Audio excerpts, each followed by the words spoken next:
妈妈去世才1个月，爸爸就把白月光母女带回家，而我反手就把女人的脸划伤。爸爸急得喊我疯子。对呀，我妈妈被你逼疯了，我可不就是小疯子吗？哦，对了，我弟弟也是个疯子。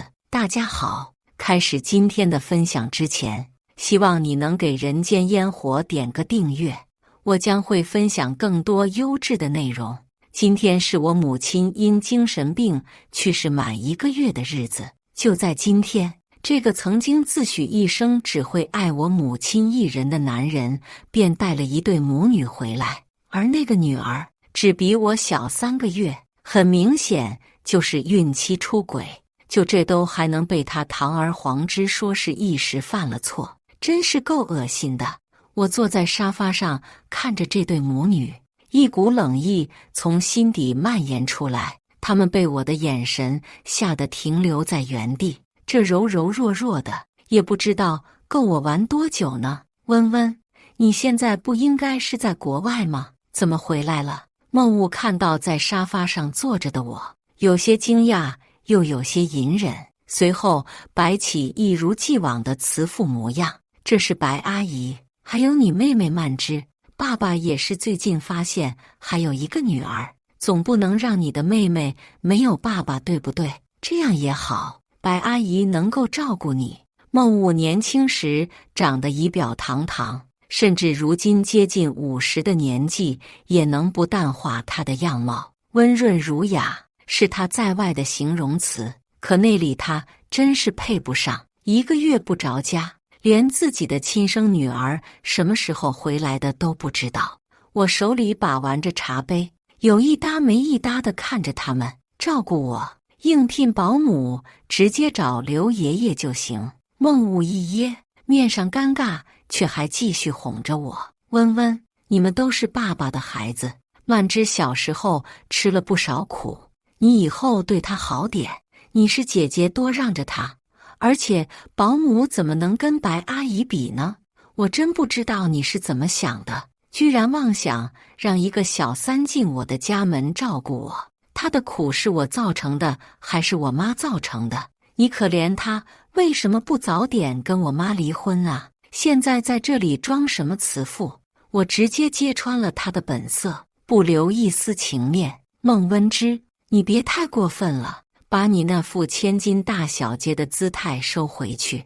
梦雾的脾气一下子点爆，拍了一掌桌子之后，指着我命令道：呵，没有我妈妈，你不过还是空有皮囊的凤凰男。我一字一顿地说，眼神中充满着不屑。你反了是吧？那么多年来，他还是如此，一句话就能激起他的脾气。他气得也不装什么慈父了，抬起手，那张大手直接挥打到我脸上，疼痛蔓延在我的脸上，慢慢渗入到骨子中，很痛也很麻。我在心里苦笑了一下，真替妈妈不值。妈妈，你看，这就是你爱了一辈子的男人，气急败坏，懦弱，甚至让人觉得格外恶心。真不知道你当初看上他什么了。我冷冷地看着他，他慌忙反应过来，看了看自己的手，语气急促：温温，对不起，爸爸不是故意的。我没有理会他，直接甩开他试图抚摸我的手，接着将手里的杯子摔在地，玻璃与地板发出的声音格外清脆。先是梦雾打我的一巴掌，后是杯子的碎片碰撞，这让刚刚还柔柔弱弱的母女俩瞬间被吓到。我在心里嗤笑，就这胆量还做小三，真是不知天高地厚啊！我弯腰用指尖捻起一块玻璃碎片，站起身来，走到梦雾的小三白柔面前。在他还来不及反应时，便被我一手抓着他的脸，一手拿着玻璃碎片轻轻往他脸上划过。啊！伴随着一声尖叫声，白柔保养得宜的脸上慢慢出现一条红线，浅浅的划痕带出浓密的血珠，扎眼却好看。那保养皮肤的钱是我外公跟妈妈没日没夜赚的，现在我不过是拿点利息罢了。白柔反应过来，一把拍开我的手，快速躲进孟雾的怀里，全身都在发抖，说话也是颤颤巍巍的。阿雾，要是温之不喜欢我，带着曼曼离开便是，他怎么能下这种手啊？说着，他眼里便有几滴泪珠滴落在孟雾的手背上。姐姐，你怎么能这样？白曼芝反应过来后，指着我大喊。我刚想回头修理他，却又见孟雾抬起手，他眼里布满了红血丝，愤怒至极，仿佛下一秒他的手又落在我脸上。我抬起头迎上他的视线，冷笑着看他：你打，有本事你打，要不你猜猜下一个我会收拾谁？你疯子，跟你早死的妈一个样，我怎么就养了你这么个东西？孟雾有些气急，但还是乖乖地放下了手。急什么？我都还没干什么！我大声吼过去，气势一下子就镇住这三人了。就因为我在国外就欺负我弟弟是吧？他身上掉的毛我都会从他们身上找回来，等着吧！我丢掉手里的玻璃碎片，拍了拍裙摆，指着母女两人说：这两人看着柔柔弱弱的，内里却是蛇蝎心肠。我弟从生下来就体弱多病，要长期吃中药调养。本来母亲是要将我和弟弟一同送出国的，但弟弟却执拗地留在了国内。没想到这两个毒妇居然趁我母亲病逝之后，在弟弟的药里偷偷加了一味紫花地丁。紫花地丁性寒，与弟弟药里的很多药材都相冲。一晚下去，弟弟当晚就住进医院里。医生说幸好及时送医，不然按这剂量，弟弟说不定没了。这就是赤裸裸的谋杀。回国后，为保护弟弟，我将他接到了妈妈的好友夏一家。而这两个毒妇，我是绝技不会放过他们的。当然，还有我那个好父亲。给那母女俩一个下马威后，我不再管惊慌失措的二人，随即招来管家收拾现场。李奶奶匆匆拿来药膏，一边轻轻地涂抹在我脸上，一边念叨着：我可怜的温温啊，你这个样子怎么办才好啊？亲妈刚走就有了后妈，老秦要是还在，谁能这么欺负你啊？几个小丑罢了，这栋别墅的主人姓秦不姓孟，我任由他往我脸上涂涂抹抹。逆女，你姓孟？孟雾气急败坏地指着我骂道：明天就改姓秦！我拢了拢散开的发丝，留下一句话，便转身向楼上走去。身后的怒骂跟哭泣声交杂在一起，还真好听呢。可是这才哪到哪呀，我还没玩够呢，你们可千万要撑住啊！第二天，无止境的失眠让我早早便起了床。昨晚孟雾带他们母女两人去了医院，倒是让别墅过于安静了，安静的让我觉得不适。毕竟我还没玩够呢，他们战斗力真弱呀。我背着厚重的书包，吩咐司机送我到学校，顺便让另外一个司机和佣人放了半天假。被清空后，别墅里一个人也没有，我这才放心的去学校。早上没有看到白曼芝，我还觉得有些无聊呢。已经上了第一节课之后，我才看到她到了学校，白裙长发，青丝飘扬，倒也是会吸引人注意的。我在的学校是整个省份最好的私立高中，这里师资教育一流，学生要么天赋型选手，不然就是富家子弟。好巧不巧，我们班是有钱有权就能进的富家子弟聚集地。孟雾能把白曼芝安排进来，想来也是花了不少心思。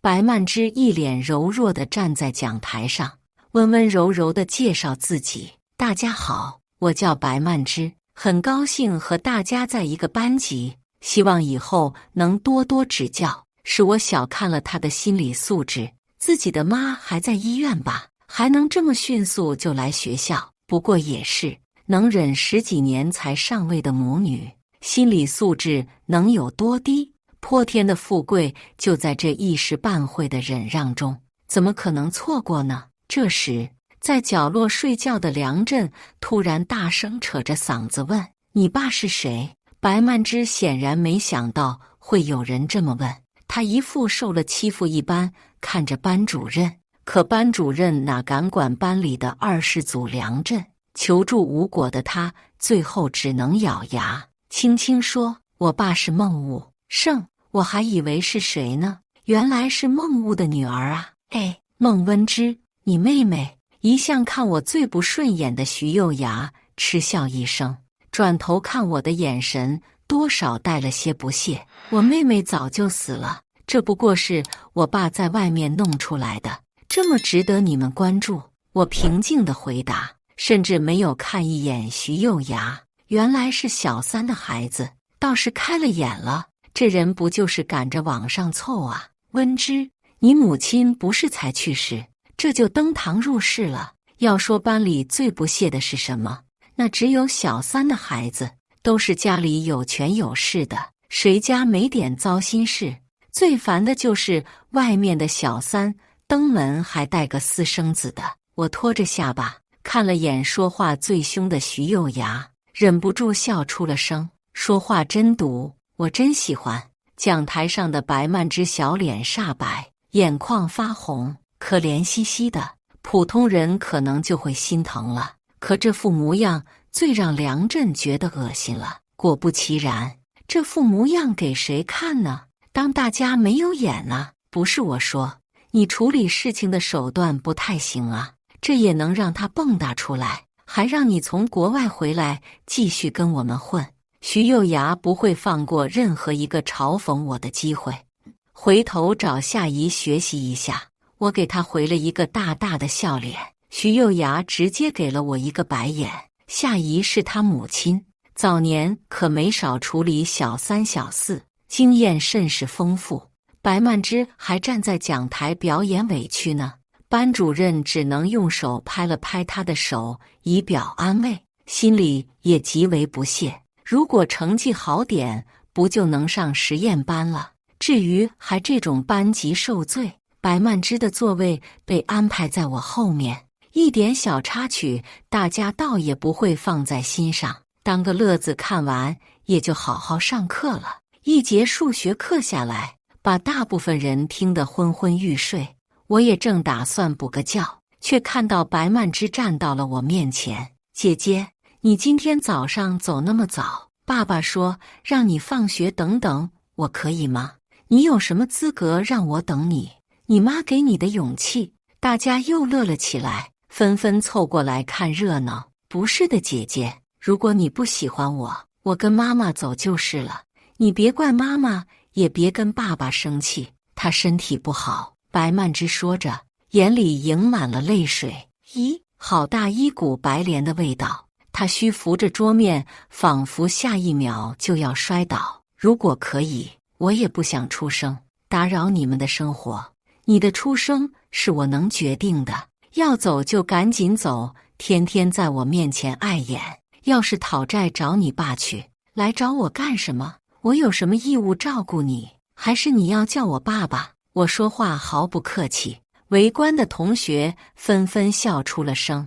白曼芝煞白的小脸更加难看，含着泪水咬着牙看了看大家，顿时手足无措。姐姐，白曼芝低着头说。我也抬起头对上她的视线。怎么，你这是想让所有人都觉得我欺负你啊？她慌张地摇摇头，脸上其实已经看得出来心虚了，感觉你还不太懂。那我来给你演示一下什么叫做欺负吧。我笑了笑，随后我抬起手快速落在她脸上，很快她娇嫩的小脸慢慢变红，没有落来的泪珠滑落在脸颊，看着真让人心疼呢。记住了，这才是欺负。我感动你妈，就感动你。说完，我就没再理她。罪名都想按到我身上了，那我不做时怎么对得起她早早就架起来的戏台子？白曼芝有些不可置信，瞪大着眼珠看着我。可是没办法，班上的人都不可能帮她的，无奈之下，他只能回到座位上，把脸埋到桌子上，小声的哭泣。呵，还真是矫揉造作。白曼芝就这样顶着一张红肿的脸上了一个早上的课。每一位老师看向他的时候，他总会露出一副要哭不哭的模样。什么毛病？我昨晚被你爸甩了一个巴掌没哭，我妈妈被你妈气死了，我也没哭，这才一巴掌就受不了。那之后，祝你好运喽。中午，李奶奶送饭到教室给我时，看了一眼在座位上的白曼芝，而后在我耳边小声地说：“今天大少爷回了一趟家，看到白柔跟孟雾在客厅里搂搂抱抱，把客厅给砸了。”我戳着米饭的手顿了一下，随后心情格外愉悦。弟弟没伤到吧？没有，他说让你放心。好，让小陈继续放假。弟弟什么时候回学校上课，他什么时候收假。李奶奶点了点头，便匆匆离开了。都是家里娇生的大小姐大少爷，我们班上基本都是由家里人送饭过来，倒也不是学校食堂不好吃，只是大家都懒得去。显然白曼芝压根不知道这件事，估计她也没有想到转学第一天就被排挤，而她的好父母什么都没有给她准备。呵，也正常，我上学这么多年也没见得孟雾关心过我半句。最后还是她的同桌苏叶实在忍无可忍，把小迷妹送的零食丢给了她。估计也是因为她一直哭，受不了吧。拿到零食的白曼芝泪眼弯弯地向苏叶道谢，接着慢条斯理地撕开面包吃了起来。我欣赏着她这副娇滴滴的模样，耳边还传来徐幼芽的阴阳怪气，简直太舒适了。本来想着白曼芝就此可能就消停了，可是没想到她的唇可不是一点半点，想帮苏叶去打水以表感谢，没想到摔了大少爷的绝版联名水杯，只能哭哭啼啼地说：“我不是故意的。”顶着红肿的脸走上讲台时，眼睛不长眼碰到了钟亚宁的桌子，导致他桌子的笔全部掉出来。钟亚宁对笔有收集的癖好，碰他的笔，他真的会要你命。不过还是想到家庭原因，钟亚宁也就是反手赏了白曼芝一巴掌当出气了。我前桌贾绵绵扶着脑袋，歪头问我：“温温，这玩意是在演电视剧还是当小说女主了？不是这摔就是那摔的，我们是不是活在一本小说里？大家都是恶毒配角，她是善良努力女主角呀。”我点了点他的脑袋，少看点小说吧你。我也是没想到他居然那么蠢，这手段完全拿不出手啊。不过听着他们骂他打他的声音，我心里真是十分愉悦。课间休息，白曼芝没有继续在教室里闯祸了。不过才5分钟，他就顶着湿漉漉的身子回来。紧随在后的贾绵绵一脸兴奋地告诉我，被隔壁的小霸王花欺负了，就是那个追苏叶，还以为你是他女朋友，被你打的那个。他说的手舞足蹈，拼拼凑凑，我终于明白他说的话了。简而言之，就是被霸凌了。白曼芝遇到他，也算是踢到钢板喽。此时的白曼芝擦了擦小手，忍住泪水，找班主任请了假。回到班级时，他在众目睽睽之下走到我面前，委委屈屈地低头：“姐姐，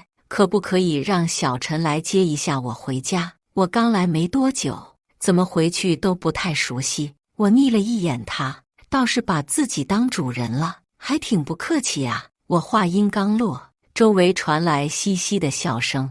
白曼芝听得一阵红一阵白，只能求助地看周围的同学，可是哪有人会理他。他咬了咬下唇，忍着泪水直接冲了出教室，背影有些落寞而孤寂，真好看。等到我回到那个家时，白曼芝也才到不久，李姨早早就等在门口。把我的书包接过，示意了一下屋内的人是那一家三口。果不其然，我才踏进这个房子，迎面而来的是一个茶杯，茶杯与我擦肩而过，而后哐当落地，碎得四分五裂。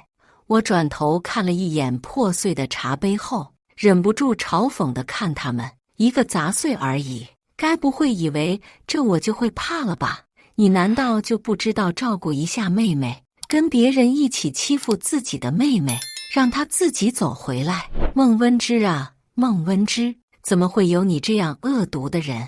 孟雾一开口就是斥责，我妹妹死了，还要我帮你回忆她是怎么死在医院的吗？还是要我告诉你，我妈妈为什么会精神失常？我平淡的陈述事实。白柔听到之后，脸色无比苍白，忙扯着孟雾的袖子：“雾哥，温温肯定不是故意的，你不要生气。那你怪阿姨，妈妈没错，都是我的错。”白柔哭哭啼啼，脸上纱布裹着，眼睛红着：“爸爸，姐姐不喜欢我，我跟妈妈走。你别生姐姐气。”白曼芝也加入其中，哭哭啼啼的请求。我没有理会他们，直接走到他们面前，拿起放在桌子上的茶壶，往他们背后一丢，滚烫的茶水溅到白曼芝的手臂，留下了一些红痕。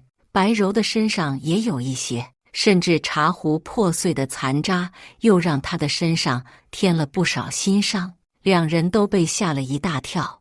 我随手扯出一张纸巾，慢条斯理地擦了擦手。别哭哭啼啼的，我就是故意的。你！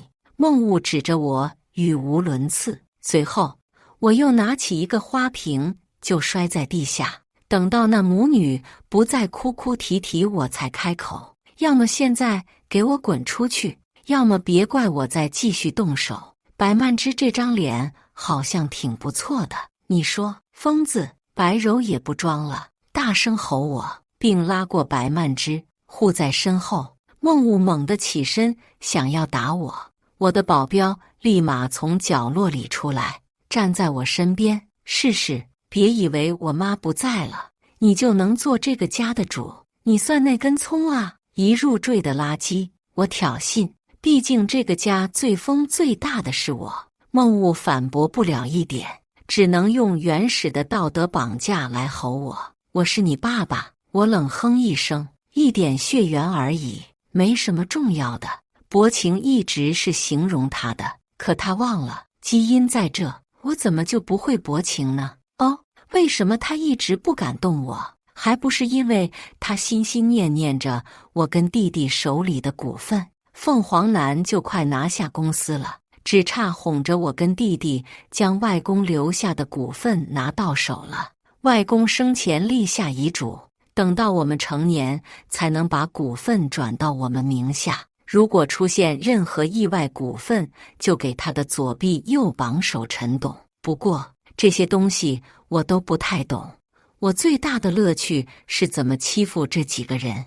公司的东西有我弟弟就好。我笑着上了楼，悠闲地坐在房间里，听着下面客厅的哭哭啼啼以及凤凰男的辱骂，心里真的痛快极了。不过这次维持的时间没有上次长，看来我的力度还不够啊。别墅再次回到安静的状态，我正琢磨着什么时候去看看弟弟，手机却在这时响了起来。我手指划过屏幕上的接听，原来是我请的侦探。我都给你发邮箱了，钱怎么算？放心，少不了你的。再帮我查一些事，价格翻倍。我再次抛出合作的橄榄枝，对面明显有些不乐意，犹豫了一会才答应下来。做完最后一点事，我才安心拿出作业写了起来。总得给自己找点事做吧。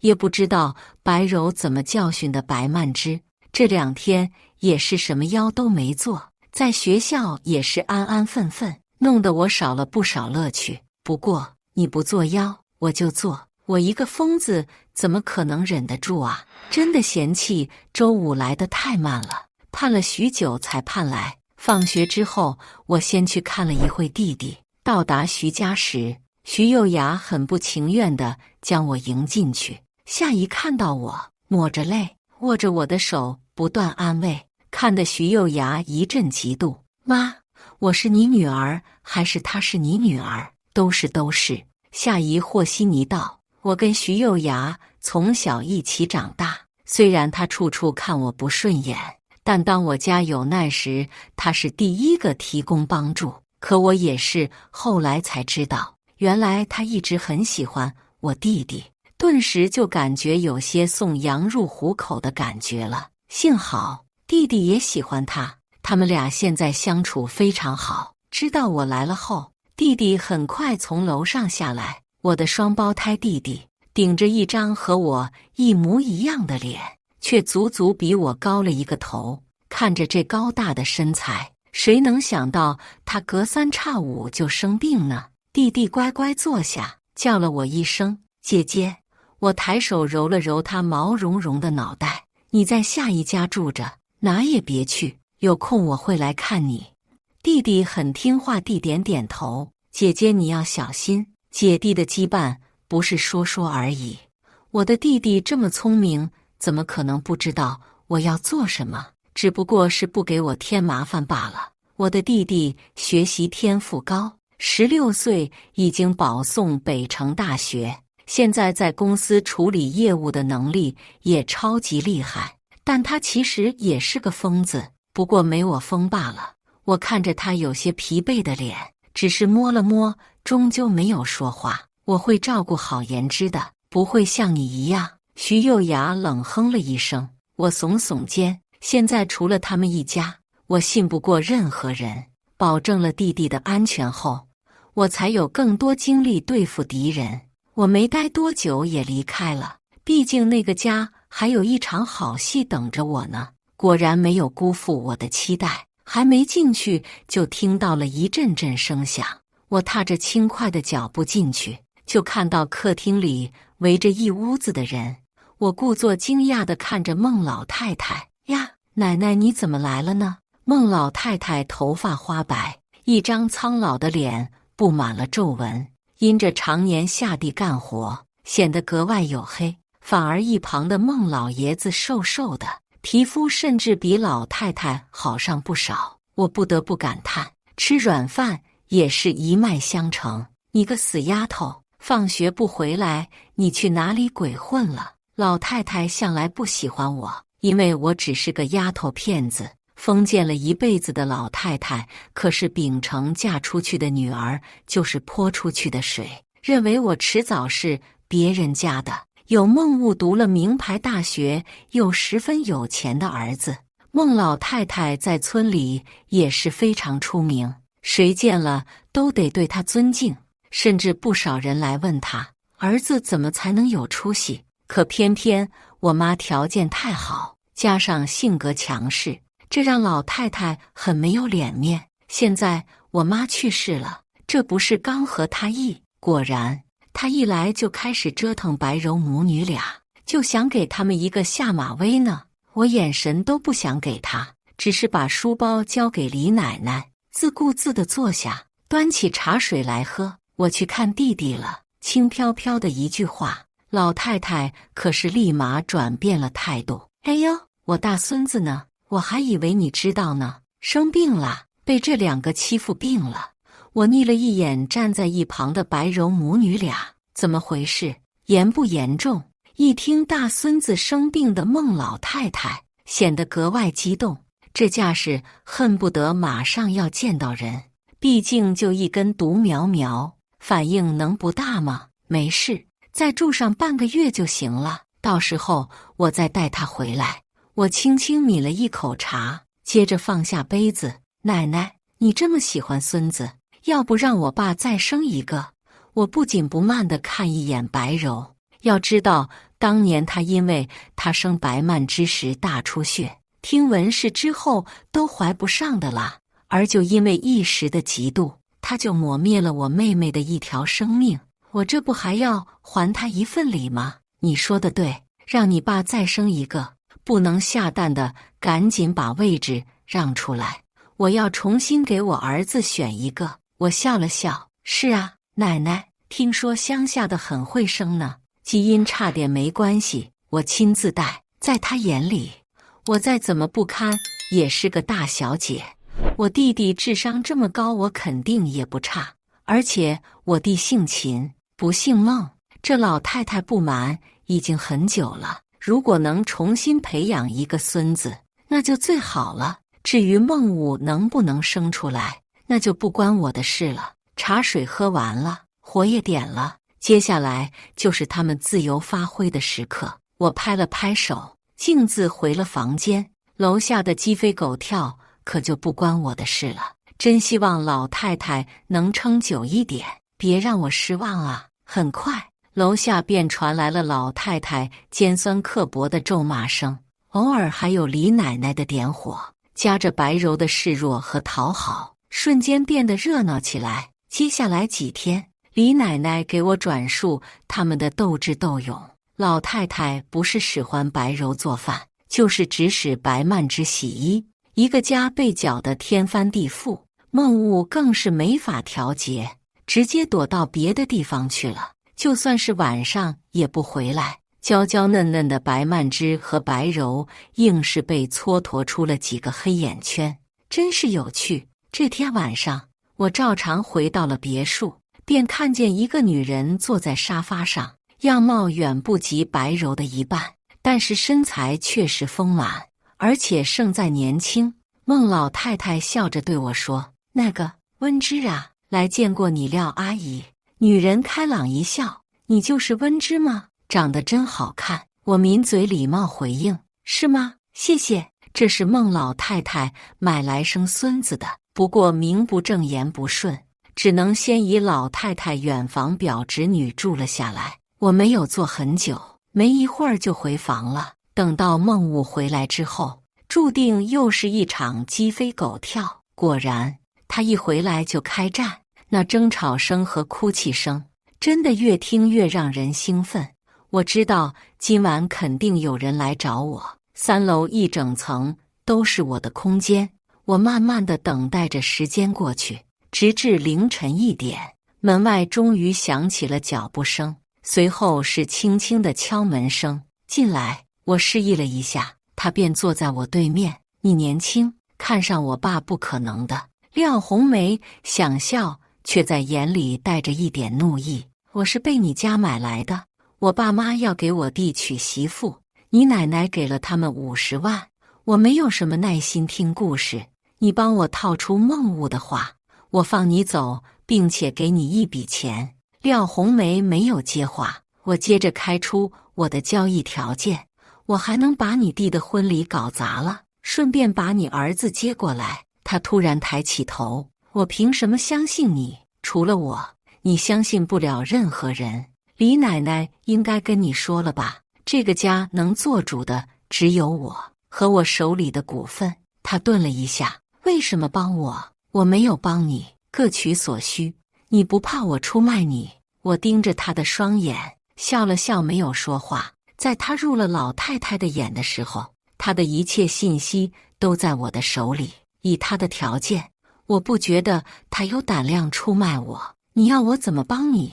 想办法知道孟物在哪个疗养院有紧密的医生，再缠着他2个月。好，这段时间白曼芝一个劲的学习，而且据私家侦探给我的料，他搭上了苏叶的堂哥苏科，这就有些难对付了。为了引蛇出洞，看看他在苏科心里的分量，我特地请苏叶帮了我个忙。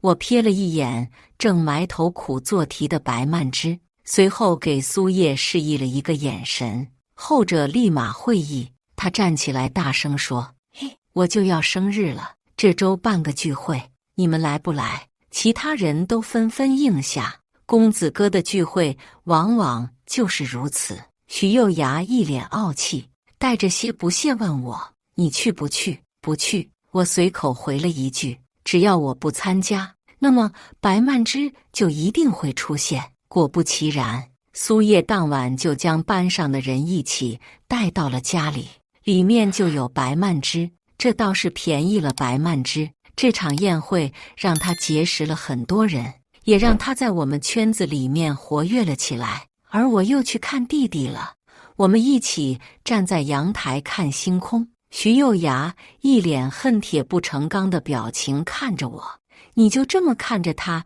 像只花蝴蝶到处飞。弟弟孟言之在一旁回答，花蝴蝶不是这么用的，你不许说话。徐幼芽龇牙咧嘴地凶了一句，我的乖弟弟马上闭上了嘴。我没有理会这小情侣的调情，只是起身站到窗边，看着浓浓夜色笼罩着大地，脑海中想着很多事情。接着我缓缓开口，弟弟，等等，很快了。是啊，很快了。幼芽，我麻烦你的事安排下去了吗？徐幼芽给我翻了个白眼。安排了，我让小晴他们带了几个姐妹接触他。苏叶那小子的生日，你怎么不去？不想去，我怕看到恶心。那你怎么不去？看他到处泼茶吗？徐幼芽抖了抖身子，白皙的小脸满是嫌弃。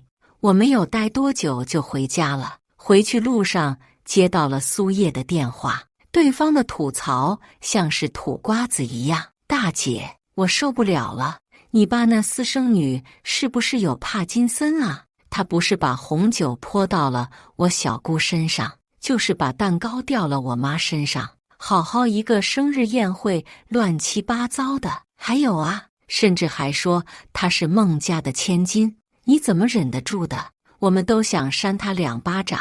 我直接进入主题，那他跟苏科的关系呢？你别说，他们关系简直了。我那个堂哥说他要等白曼芝长大的，我只能说这是真的牛，看来关系不错。只不过她一个小3之女，想攀上苏科，阻碍肯定很多，那就让我助阻碍者一臂之力吧。车子很快就回到了别墅，李奶奶跟廖红梅早就在等着我了。她看了看周围，随后低声说道，她很谨慎，我问她你母亲的事，她都闭口不谈，一点都撬不动嘴。对，不过她不行。我愣了2秒，李奶奶脸色显得有些着急，廖红梅却没有停下话题，接着说，这确实是，而且往往到了半夜就会去书房，你想办法把事情透露给我奶奶。好，对了，你儿子我已经帮你把他接出来了，明天我会让人送你去看他。接下来只要你帮我把事情完成了，我就把你们送走。廖红梅脸色瞬间变得煞白，只要你不动他，放心，我没那么恶毒，剩下的事我没有管。很快他就告诉我，孟雾在那档子事上找回了信心。时间过得很快，让廖红梅缠着他们2个月，不过是为了让我安心高考，即使我能出国，但是弟弟还是自己看着比较放心。出了考场，我就看到弟弟在校门等着我，看到我便将手中的花递给了我，高大的身躯隐约有几分外公的身影。夏姨和徐幼芽也从弟弟身后走了出来，今晚我带幼芽去庆祝一下，温温也一起。不用了，夏姨，今晚我跟弟弟有安排。那好，我们就先走了，和他们道别。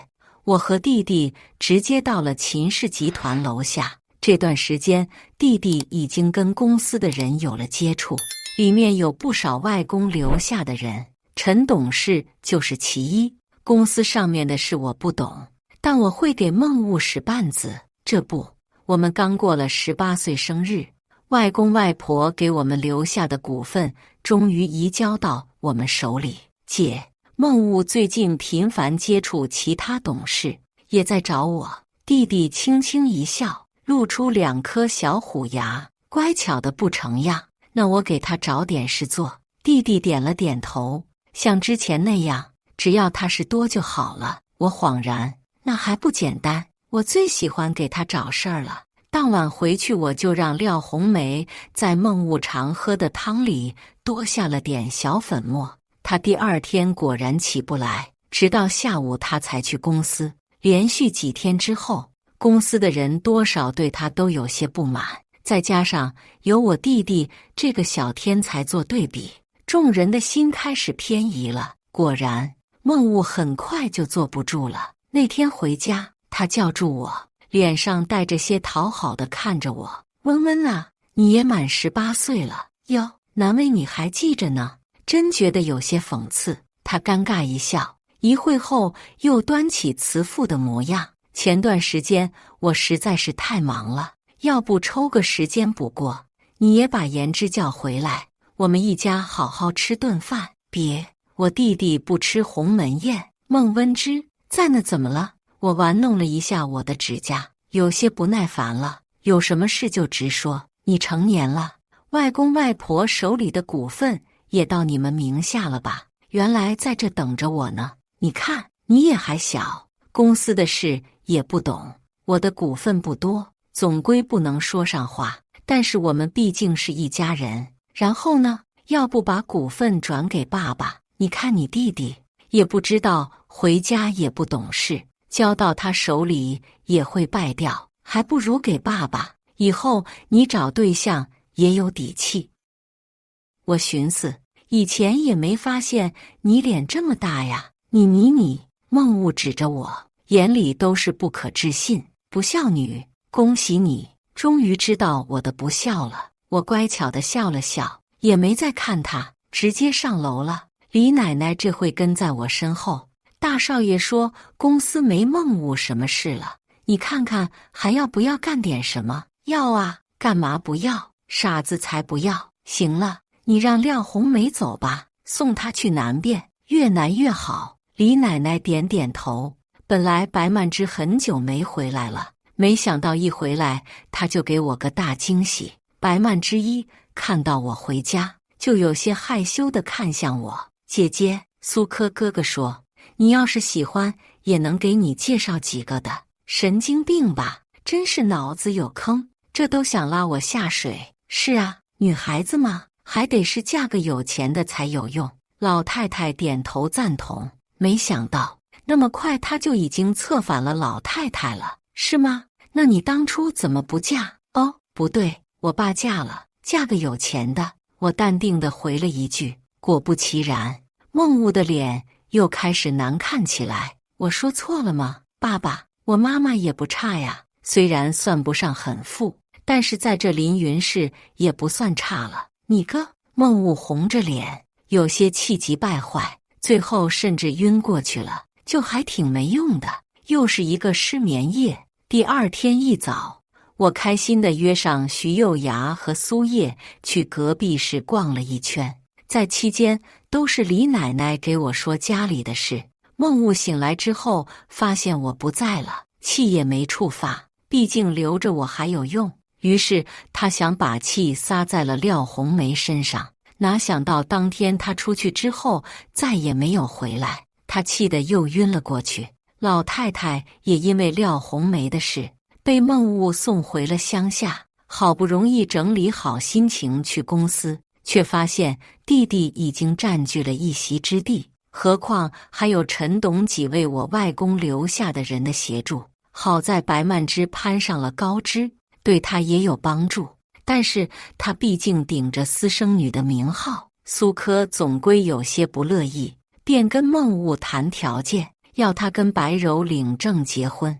为了显示自己备受宠爱，白曼芝还要求孟物给自己办一个聚会。孟物想了想，最近在公司频频碰壁，可能这个女儿能带来不一样的价值，也就答应了。好巧不巧，白柔居然怀孕了，这是在我意料之外的事。倒霉了这么久，孟物总算觉得遇上了一桩好事，就重新宠爱回白柔了。不过这对我的计划没什么影响，就随他去吧。聚会办得很大，是白柔一手操办，但他毕竟没什么好友，来的不是孟物的生意伙伴，就是这段时间白曼芝结交来的朋友。白曼芝一个孟物的私生女也真敢，居然在秦家的别墅里举办宴会，而我此时还在海边看日出，看着晨辉一点点吞噬掉夜色，染红了天际。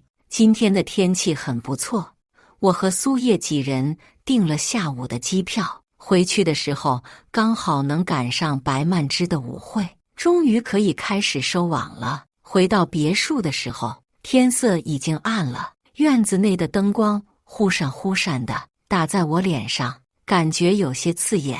我母亲去世的时候，我把整个别墅里的东西都清理了一遍，从此之后变得冷清孤寂。如今嘈杂的人声和酒杯碰撞的声音将这里重返了曾经的热闹。走吧，我招了招手，叫他们一块进门。虽然我跟徐幼芽是出了名的不对付，但他可是这圈子里刁蛮任性的代表。哦，不对，还有隔壁班那个小霸王花江影。我看了看，这次孟雾确实是下了大手笔呀。我穿梭在人群里面，时不时听到别人的讨论。这孟总啊，据说是领证了，把私生女介绍一下，听说跟苏家扯上了关系。得了吧，人家温之还跟梁家那个独子好得不得了呢，还有苏家二房那个小子，你刚刚没听说吗？是养女，跟他没血缘关系。我恍然，原来是借机宣布啊。不过孟雾还是怂了，只敢认养女，其女儿的名分都不给人家。可惜我回晚了，吃饱了才回来，没遇上这个场面。徐幼芽听得咬牙切齿，又恨我的不争不抢，直接拉起我的手找到了白曼芝。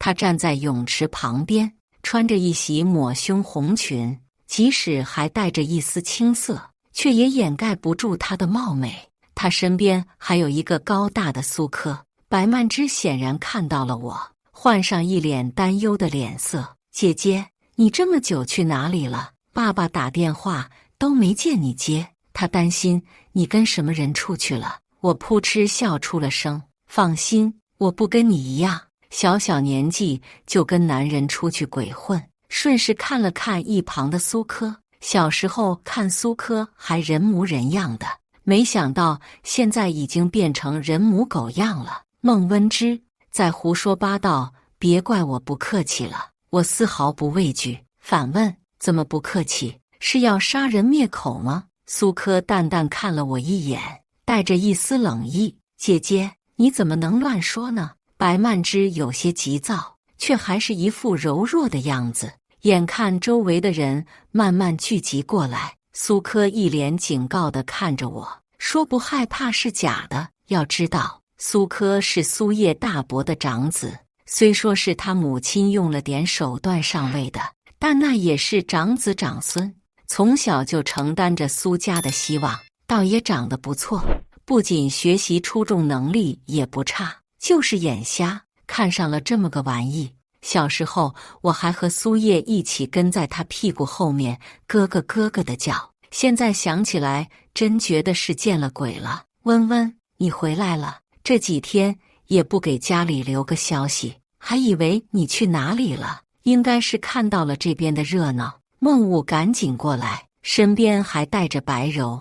白柔假惺惺地开口：是啊，下回记得跟家里说你不喜欢阿姨，但是也不能一声不响啊，这样你爸爸会担心的。我翻了个白眼，行了，别假惺惺了，我妈刚死没半年，就在我妈的别墅举办聚会，装也得装好点。孟雾居然没生气，只是跟周围的人说了几声抱歉，孩子小不懂事。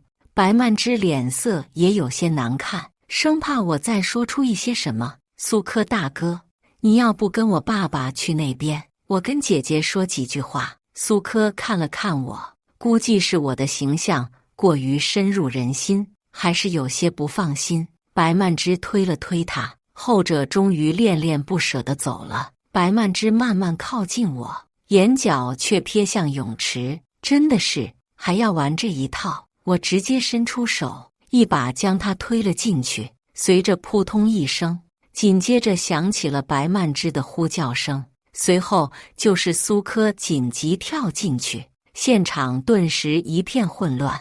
等到苏科将人捞了起来，白曼芝颤抖着站在我面前。我相信姐姐不是故意的，看了全程的徐幼芽无语至极。是吗？那你过来。我对着他勾了勾手指。白曼芝有些不解，却还是想上前一步，但是被苏柯挡了一下。我念在你从小跟苏叶一起长大的情谊，先放过你，但是没有下次。可是我就是故意的呀。我耸了耸肩，本来就是故意的。苏叶，你站下去。我给他使了个眼色。苏叶有些不解，却还是听话的下去。泳池就那么点水，弟弟不在我都是用来洗脚的，水位还没到苏叶的屁股。徐幼芽忍不住笑出了声。人家看你一直往泳池里看，还以为你想下去看看，就好心帮你一把，还做错了呢。我说温芝啊，下回就不要这么好心了。再说了，这点水能淹得了谁呀？我也顺势点了点头，很是赞同。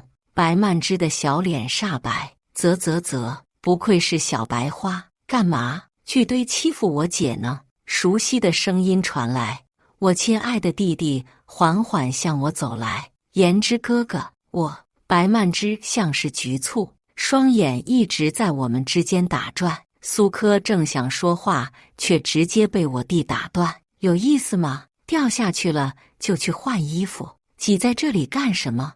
我姐的洗脚水有这么舒服？秦温芝，这是你妹妹，你怎么能这么下手？孟雾总算是听说了事情的经过，匆匆赶来。秦言之一个上前，伸手又把她推了进去。我都说了，我弟比我还疯，掉我姐的洗脚水里了，捞啊！秦言之看了一眼苏柯，不是挺护短吗？就知道欺负我姐。秦言之，孟雾指向我弟，玩也玩够了，该收尾了，行了行了，警察也来了，这不就轮到你了。我的话音刚落，警察马上进了别墅里。其实就在我进入别墅的时候，就让廖红梅报警了。我可是良好市民，发现有不对劲的事就要及时报警嘛。聚会以荒唐的结局收尾，看着还恋恋不舍的吃瓜群众，徐幼芽礼貌地将人都请了出去。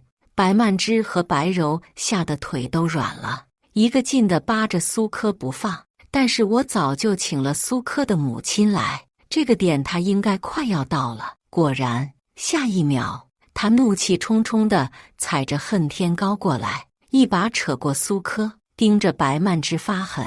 就一个小三上位的，也配得上我家苏柯？给我滚回家去！苏柯的母亲可不是个善茬，这下子白曼芝的美梦算是彻底破碎了。廖红梅举报孟雾非法囚禁他人，被迫发生关系，加上挪用公款，证据确凿，孟雾没得抵赖。除此之外，我当然也不可能忘记白曼芝和白柔两母女呀。我将他们的所作所为简单和警察讲了一下，让他们全部都去警察局待着。我同样也去了警察局。我这段时间收集的所有证据都交给了警察。我妈流产，白曼芝和白柔下药，以及言语刺激导致我妈和我弟受到伤害，以及我那可怜的被孟雾气死的外公，这些经过警方调查，也全部证据确凿。就在宣判的那日，我听到判决结果后，感觉心里的一块大石放下。他们全部都被判刑了，坏人终于得到应有的惩罚了。我带着弟弟去看妈妈，妈妈还是如印象里的那般漂亮。我擦了擦她的遗像，轻声说：“看吧，我们帮你报仇了。”以上就是今天分享的故事。大家有什么想说的、想吐槽的，欢迎在下方评论交流。也更希望能给人间烟火点个订阅。我将会分享更多优质的故事内容。